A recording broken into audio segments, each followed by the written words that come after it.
Iran বুঝে গেছে সরাসরি শক্তিতে তারা আর পারবে না, তাই তারা এখন স্মার্ট যুদ্ধ করছে।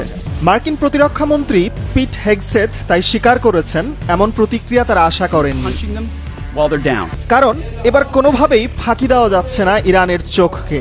কাতার, কুয়েত, সংযুক্ত আরব আমিরাত, সৌদি আরব, ইরাক এবং বাহরাইনের যে কোনো হোটেল কিংবা সামরিক স্থাপনায় লুকিয়ে থাকা সেনাদের নিখুঁত টার্গেটে মারা হচ্ছে।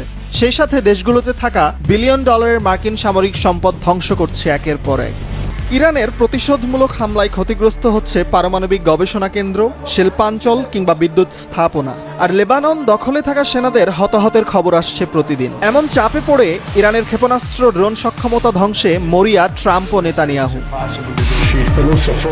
কিন্তু ভয় এখানেই, পেন্টাগন এখনো জানে না ইরানের সব ক্ষেপণাস্ত্র কোথায় আছে। আর বিশেষজ্ঞদের আশঙ্কা, সবচেয়ে শক্তিশালী অস্ত্রগুলো এখনো ব্যবহারই করা হয়নি। সবশেষে সবচেয়ে বড় সত্য, শুরুতেই বড় আঘাত পেলেও ভেঙে পড়েনি ইরান, বরং আরও হিসেব করে খেলছে।